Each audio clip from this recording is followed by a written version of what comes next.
నమస్తే. Welcome to our channel. Senior journalist Damu Balaji గారున్నారు. వారితో మాట్లాడదాం. సార్ నమస్తే సార్. నమస్తే. సార్ నిన్న అమెరికా అధ్యక్షుడిగా ట్రంప్ ప్రమాణ స్వీకారం చేశారు. అయితే ఆయన తీసుకునే కొన్ని నిర్ణయాలు మనకి చాలా నష్టాలు వాటిల్లే అవకాశం ఉంది సార్ భారత్‌కి. అయితే ఆటిల్ని మోడీ ఎలా ప్లాన్ చేస్తున్నారు ఇప్పుడు? ఒకవేళ ట్రంప్ తీసుకునే నిర్ణయాలు మనకి నష్టాలు వాటిల్లితే ఈయన ప్లాన్ ఏంటి చెప్పండి? నిన్న ట్రంప్ ప్రమాణ స్వీకారం చేశాడు. ఇది ప్రపంచవ్యాప్తంగా ఇది తప్ప ఇంక వేరే న్యూస్ అవును లేదన్నట్టుగా సార్. ఇదే చేస్తున్నారు. ఎందుకంటే ప్రపంచంలో దాదాపు అన్ని దేశాలు కూడా దాదాపు 200 దేశాలు ఉన్నాయనుకుంటే అందులో 40 దేశాల వరకి డెవలప్డ్ కంట్రీస్, ఇంకొక హ్మ్. 120 ఎమర్జింగ్ కంట్రీస్, డెవలపింగ్ కంట్రీస్ అని చెప్పుకోవచ్చు. ఈ ఆ 40 డెవలప్డ్ కంట్రీస్ కావచ్చు, ఈ 120 ఎమర్జింగ్ కంట్రీస్ లేదా ఎమర్జింగ్ ఎకనామీస్, డెవలపింగ్ కంట్రీస్ కావచ్చు, హ్మ్. అందరూ కూడా ఏదో ఒక రకమైన టెన్షన్‌లో అయితే ఉన్నారు. అవును సార్. అంటే ట్రంప్ తీసుకునే నిర్ణయాల వల్ల ప్రపంచ గమనంలో చేంజ్ జరిగే అవకాశం ఉంది. హ్మ్. దీన్ని ఇప్పుడు ఇంటర్నేషనల్ ఎక్స్‌పర్ట్స్ చెప్తున్న దాని ప్రకారం 5 రకాల ప్రధాన మార్పులు ఇంటర్నేషనల్‌గా రావచ్చు అనేది చెప్తున్నారు.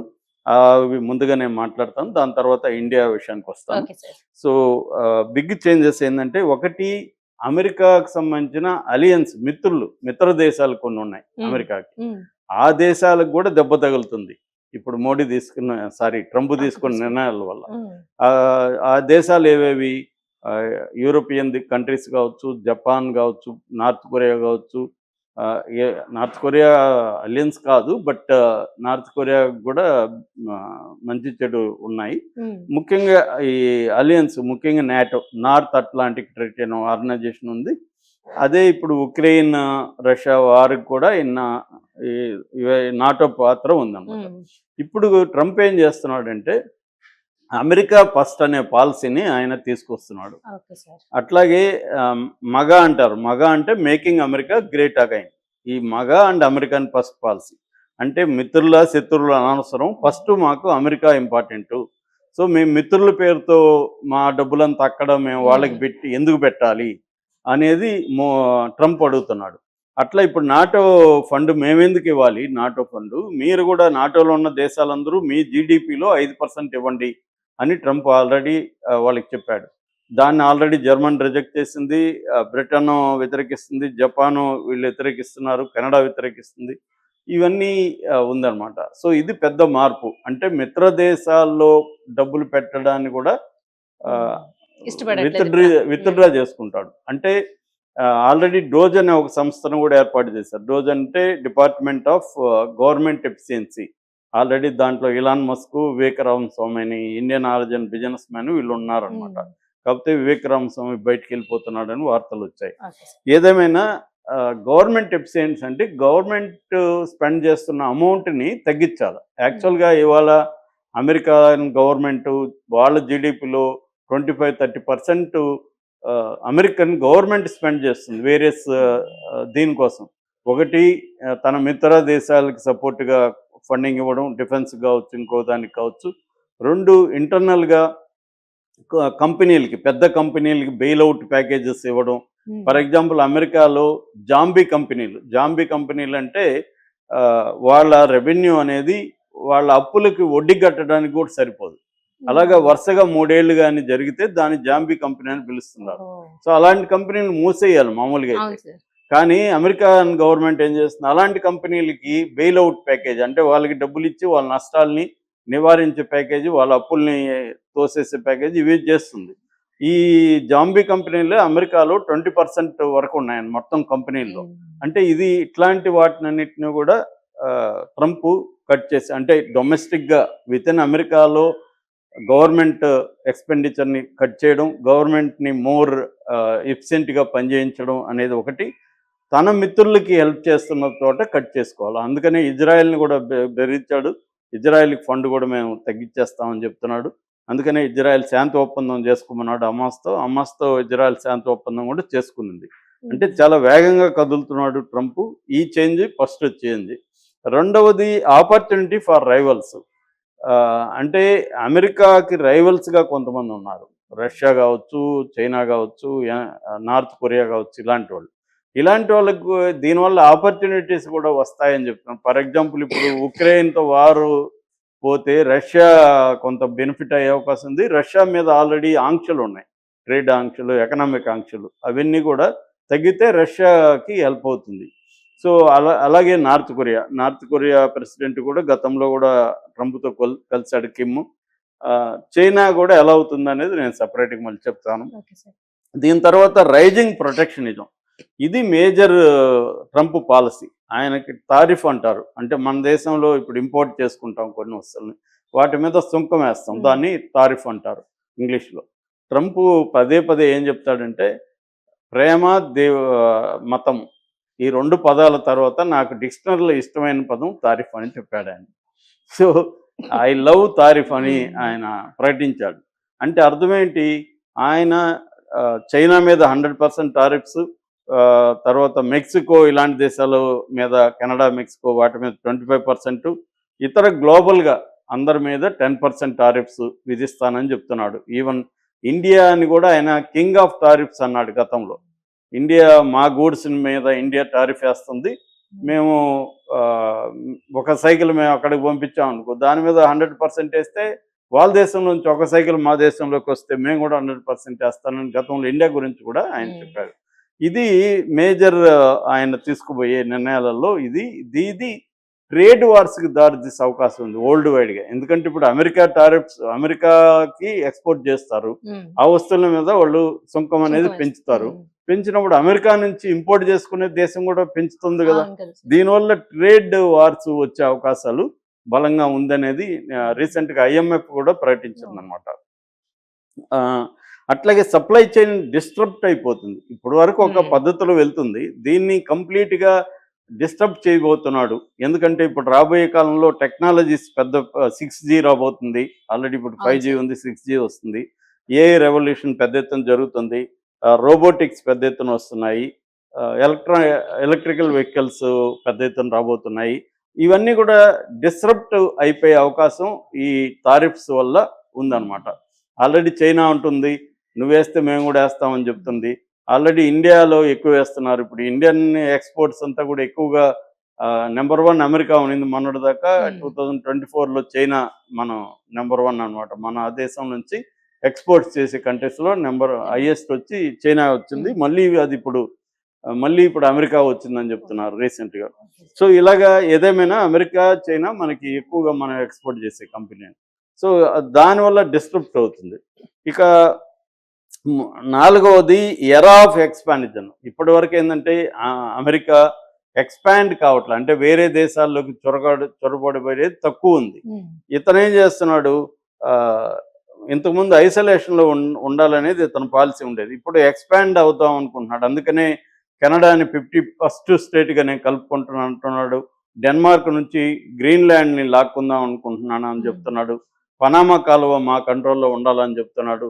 ఇలాగా ఏంటంటే కొన్ని స్ట్రాటజిక్గా వరల్డ్ వైడ్, ఇప్పుడు పనామా అంటే ఇంటర్నేషనల్ ట్రేడ్కి అది ఇంపార్టెంట్ ఇది. అట్లాగే గ్రీన్లాండ్ విపరీతమైన వనరులు ఉన్నాయి. అట్లాగే కెనడా వెరీ ఇంపార్టెంట్ కంట్రీ. ఇప్పుడు దీనివల్ల ఏమవుతుంది, టెన్షన్స్ క్రియేట్ అవుతాయి. ఆల్రెడీ డెన్మార్క్ యాంటీగా స్టేట్మెంట్ ఇచ్చింది, పనామా అథారిటీస్ యాంటీగా ఇచ్చారు. కెనడా అయితే మీరే అమెరికానే ఏమన్నా అమ్ముతారు చెప్పండి, మేమే కొనుక్కుంటామని వీళ్ళు రివర్స్లో మాట్లాడుతున్నారు. ఇలాగే ఇంటర్నేషనల్లీ ఒక టెన్షన్స్ వచ్చే అవకాశం ఈ ఎక్స్పాన్షనిస్ట్ పాలసీ వల్ల వచ్చే అవకాశం ఉంది. అలాగే క్లైమేట్ చేంజ్ వెరీ ఇంపార్టెంట్ ఇవాళ ప్రపంచంలో. క్లైమేట్ చేంజ్ ఒప్పందం నుంచి ఆల్రెడీ ఆయన ఫస్ట్ సంతకం దాని మీదే చేశాడు. ప్యారిస్ అకార్డ్ అంటారు దాన్ని. క్లైమేట్ చేంజ్కి సంబంధించిన పెట్టుబడులు పెట్టి క్లైమేట్ చేంజ్ మీద రీసెర్చ్ చేసి కొన్ని రకాల నిర్ణయాలు తీసుకోవాలి, దాని నుంచి బయటకు వచ్చేసాడు ట్రంప్. అట్లాగే WHO నుంచి వచ్చేసాడు. అంటే ఎగ్జిక్యూటివ్ ఆర్డర్స్ అంటారు. ఎగ్జిక్యూటివ్ ఆర్డర్స్ దాదాపు 200 ఆర్డర్స్ మీద సంతకాలు చేయబోతున్నట్టుగా చెప్తున్నారు. ఆల్రెడీ చాలా వాటి మీద చేశాడు. అంటే బైడెన్ తన 4 ఏళ్ల పీరియడ్లో 160 ఎగ్జిక్యూటివ్ ఆర్డర్స్ మీద సంతకం చేస్తే ఇతను వితిన్ మంత్లో 200 ఎగ్జిక్యూటివ్ ఆర్డర్స్ మీద సంతకం చేసే అవకాశం ఉంది. ఇదేంటంటే విత్డ్రా అయిపోతాడు. ఇప్పుడు క్లైమేట్ చేంజ్ మీద విత్డ్రా అయితే ఇది అమెరికాకు కూడా నష్టం. మన లాస్ ఏంజల్స్లో మనం వైల్డ్ ఫైర్ చూసాం, పెద్ద ఎత్తున ఫస్ట్ టైం అంత రావడం ఆ స్థాయిలో. అది దీనికంతా కూడా క్లైమేట్ చేంజ్ ప్రధాన కారణం అని చెప్తున్నారు. దాన్ని ఇప్పుడు అతను వదిలేస్తే మిగతా దేశాలు కూడా వదిలేస్తాయి, అమెరికాను వదిలేస్తే ఇది మేజర్ ప్రాబ్లం. సో ఈ 5 ప్రధాన చేంజెస్ రాబోతున్నాయి ట్రంప్ వల్ల వరల్డ్ వైడ్గా. అయితే ఇండియా పరిస్థితి ఏంది? ఇండియా గత 4-5 ప్రెసిడెంట్ల కాలంలో అమెరికాతో వెరీ ఫ్రెండ్లీగా ఉంది, చాలా సంబంధాలు ఉన్నాయి. At the same time India ముందు నుంచి కూడా అమెరికా మీద డిపెండ్ అవ్వకుండా బైలేటరల్ ఇతర మల్టీలేటరల్ బైలేటరల్ సంబంధాలని కొనసాగిస్తుంది ఇతర దేశాలతో, తెలివిగా వ్యవహరిస్తుంది ఆ విషయంలో. అంటే అమెరికా మీదే మనం సోల్గా డిపెండ్ అయితే రేపు అమెరికా పాలసీ మారితే మనకి ఇబ్బంది అని ముందు నుంచి జాగ్రత్త పడుతుంది. అట్లాగే ట్రంప్ వస్తాడనేసరికి మన ఇండియన్ డిప్లొమసీలో కూడా చేంజ్ వచ్చింది. సో ఇప్పుడు మనకు ప్రధానంగా ట్రంప్ వల్ల ఏమేమి ఇబ్బందులు అంటే, ఒకటి ట్రేడ్ వార్స్, ఎందుకంటే మన వస్తువుల మీద టారిఫ్ సుంకాలు అక్కడ విధించే అవకాశం ఉంది, దానివల్ల మనకి ఇబ్బందులు. 2 వీసాలు, H1B వీసాలని కట్ చేస్తానని చెప్తున్నారు. అదైతే ఇంకా నిర్ణయం అయితే అనౌన్స్ చేయలేదు. ఈవెన్ ఎలాన్ మస్క్ కూడా ఆ నిర్ణయాన్ని వ్యతిరేకిస్తున్నాడు అని చెప్తున్నారు. ఎలాన్ మస్క్ మొన్ననే అక్కడ భారతీయ వ్యాపారస్తులతో కూడా సమావేశం అయ్యాడు. ఆ రకంగా ట్రంప్ని సపోర్ట్ చేసే వాళ్ళల్లో కూడా ఈ H1B వీసాలకు సంబంధించి ఒక క్లారిటీ లేనట్టు కనబడుతుంది. ఏదేమైనా H1BCలను కట్ చేస్తే ఇండియన్ ఐటీ రంగం, సర్వీస్ సెక్టర్ చాలా పెద్ద ఎత్తున ఇబ్బంది పడే అవకాశం ఉంది. అట్లాగే గ్రీన్ కార్డు విషయంలో కూడా ట్రంప్ కొన్ని నిర్ణయాలు తీసుకుపోతున్నాడు. అక్కడ ఇప్పటి వరకు ఏంటంటే పేరెంట్స్ అక్కడికి వెళ్ళి స్థిరపడితే వాళ్ళ పిల్లలకి సిటిజన్షిప్ ఇస్తారు. ఇప్పుడు అలాంటిది కుదరదు, ఎవరో ఒకరు సిటిజన్ అయింటేనే ఇస్తాము అన్న ఒక రూల్ తేబోతున్నారు అని చెప్తున్నారు. అట్లాగే ఇల్లీగల్ ఇమిగ్రెంట్స్ కూడా ఫస్ట్ ప్రయారిటీ అదే. ఆయన నిన్న కూడా స్పీచ్లో అదే చెప్పాడు. ఆల్రెడీ డిపోర్టేషన్ స్టార్ట్ చేశారు, అంటే వాళ్ళని తీసుకొచ్చి ఇల్లీగల్ ఇమిగ్రెంట్స్ని వదిలేస్తారు. దీనివల్ల కూడా ఇండియాకి ఇబ్బంది కలిగే అవకాశం ఉంది. ఇక చైనాతో వీళ్ళ పాలసీ, అమెరికన్ పాలసీలో మారడం వల్ల ఇండియాకి కూడా ఒక్కొక్కసారి ఏమవుతుందంటే, ఇప్పుడు చైనా గూడ్స్ అమెరికాలో ఎక్కువ ట్యాక్సెస్ 100% ట్యాక్సెస్ వేస్తే అక్కడ ఎవరు ఇంకొనరు చైనా గూడ్స్. ఇప్పుడు 100 రూపాయలు ఎందుకు 200గా మారితే మనం ఎందుకు కొంటాం, మ్యాక్సిమం తగ్గించేస్తాం, ఇంకో దగ్గరికి పోతాం. సో అలాగా ఇప్పుడు ఏమవుతుంది, అప్పుడు చైనా ఏం చేస్తుంది, ఇతర దేశాల్లో డంప్ చేస్తుంది, అందులో ఇండియా ఒకటి. ఇండియాలో విపరీతంగా ఇప్పటికే చైనా గూడ్స్ వచ్చేసాయి. ఇప్పుడు దాన్ని ఇంకా డబుల్ చేస్తే దానివల్ల ఇండియన్ ఎకనామీకి డిస్టర్బెన్స్ వస్తుంది. ఇక్కడ మన డొమెస్టిక్ మ్యానుఫ్యాక్చరింగ్ సెక్టరు ఇబ్బందులకు వెళ్తుంది. దీన్ని ఎలా ఫేస్ చేయాలనేది ఇప్పుడు ఒక ఛాలెంజ్గా మారే అవకాశం ఉంది. ఇక మూడవది ఆయిల్ ప్రైజెస్ వరల్డ్ వైడ్ కూడా ఈ జియో పొలిటికల్ దీంట్లో బ్యాలెన్స్లో తేడాలు వచ్చినప్పుడు ఆయిల్ ప్రైజెస్లో కూడా ఇండియాలో పెరిగే అవకాశం ఉంది. దానివల్ల కన్జ్యూమర్ గూడ్స్ మీద ఫాస్ట్ మూవింగ్ కన్జ్యూమర్ గూడ్స్ ఏవైతే ఉన్నాయో వాటి మీద కూడా FMCG అంటారు, దాన్ని మీద కూడా పడుతుంది అన్నమాట. సో ఈ FMC సెక్టరు వీటి మీద అంతా కూడా పడే అవకాశం ఉందన్నమాట. సో ఇలాగా దీన్ని ఇప్పుడు మోడీ అయితే ఆల్రెడీ ప్రియమిత్రుడా అని సంబోధిస్తూ ఆయనకి ఇది చెప్పాడు. వీళ్ళిద్దరు మంచి ఫ్రెండ్సే, కానీ అమెరికా ఫస్ట్ అనే దగ్గర ఇంకేమి చెల్లవు అతని దగ్గర. కాబట్టి ఇప్పుడు మోడీ డిప్లొమసీ దీని మీద చాలా ఆధారపడి ఉంటుంది. ప్రపంచం అంతా కూడా ఇంకా అస్థిరమైన దీంట్లో అయితే ఉంది. అంటే నిజంగానే ట్రంప్ చెప్పిందంతా చేస్తాడా? ఎందుకంటే నిజంగానే చేస్తే ఆయన ఎకనామిక్ కూడా ఇబ్బంది. ఒక పక్క ఏమో టారిఫ్స్ పెంచితే దానికి ఆల్టర్నేటివ్ ఉండాలి కదా. ఇప్పుడు మనం ఏదో ఒక వస్తువు కొనుక్కోవాలా, అది 100 రూపాయలది 200 అయింది, వేరేది కొనుక్కోవాలంటే అవైలబుల్గా ఉండాలి కదా. వాళ్ళ నేటివ్ మ్యానుఫ్యాక్చరింగ్ సెక్టర్ డెవలప్ అవడానికి టైం పడుతుంది. సో దానివల్ల ఏంటంటే వాళ్ళ కన్జ్యూమర్ దీని మీద కాస్ట్ పెరుగుతుంది. వాళ్ళు 100 రూపాయలకి ఒక వస్తువు అంటే 200 పెట్టాల్సి వచ్చినప్పుడు 100 రూపాయలు పెరిగింది కదా. అలాగా అనేక వస్తువుల మీద నెలలో వాళ్ళ బడ్జెట్ పెరుగుతుంది, అది ఇన్ఫ్లేషన్కి దారితీస్తుంది. రెండవది అక్కడున్న మన వాళ్ళ పని వాళ్ళందరినీ తీసేస్తే, ఈ డిపోర్టేషన్ చేసేస్తే ఇప్పుడు మన వాళ్ళకి ఏంటంటే అక్కడ మినిమం వేజెస్ అప్లికబుల్ కావు. ఇల్లీగల్గా ఉంటాడు కాబట్టి వాడికి ఎంతో మినిమం డబ్బులు ఇచ్చి పని చేయించుకుంటుంటారు. లీగల్గా ఏం హక్కులు ఉండవు, ఇన్సూరెన్స్ ఉండదు, ఏముండదు. ఇప్పుడు ఇవన్నీ తీసేస్తే అమెరికన్స్కి జాబ్ ఇవ్వాలంటే వాళ్ళకి ఇవన్నీ ఫాలో కావాలి. మినిమం వేజెస్ ఇవ్వాలి, ఇన్సూరెన్స్ ఉంటాయి, లీగల్ వ్యవహారాలు ఉంటాయి. ఇవన్నీ దీనివల్ల వాళ్ళ మ్యానుఫ్యాక్చరింగ్ సెక్టర్ మీద, ట్రేడ్ మీద అన్నిటి మీద ప్రభావం పడుతుంది. ఇది ట్రంప్కి తెలియదా? తెలుసు. కాకపోతే ఏంటంటే అతను ఒక దూకుడుగా బెదిరించి తన కంట్రోల్లోకి ప్రపంచాన్ని తీసుకురావాలి అన్న దీంతో వెళ్తున్నాడు తప్ప అన్నీ అమలు చేస్తాడనే దాంట్లో ఎవరికి కూడా నమ్మకం లేదు. సో ఆ రకంగా ఇండియాకి ఛాలెంజెస్ అయితే ఉన్నాయి. అట్ ద సేమ్ టైం కొన్ని బెనిఫిట్స్ కూడా జరిగే అవకాశం ఉంది.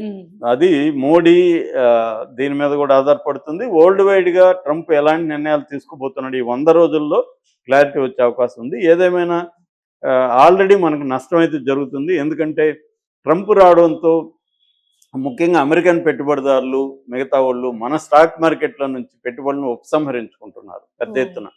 సో కొన్ని బిలియన్ డాలర్లు ఆల్రెడీ ఉపసంహరించుకున్నారు. దానివల్ల మన మార్కెట్లు పడిపోతున్నాయి.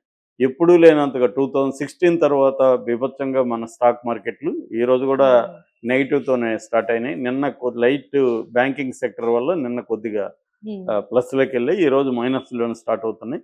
ఇది పెద్ద ఎత్తున మనకి అంటే డాలర్ బలపడే కొద్దీ రూపాయి ఆల్రెడీ ఆల్ టైమ్ లోకి వెళ్ళిపోయింది. 86+ వెళ్ళిపోయింది ఒక డాలర్కి. దాని ఎఫెక్ట్ ఇదవుతుంది. ట్రేడ్ డెఫిసిట్స్ పడిపోతున్నాయి. మన ఎక్స్పోర్ట్లు తగ్గిపోయి ఇంపోర్ట్లు పెరిగితే ట్రేడ్ డెఫిసిట్ అంటే ఫారిన్ కరెన్సీ నిల్వలు పడిపోతాయి. ఇదంతా ఎకనామీ మీద ప్రభావం అయితే పడుతుంది. ఏదేమైనా అతను ఎలాంటి నిర్ణయాలు తీసుకుపోతున్నాడు అనేది వెయిట్ అండ్ వాచ్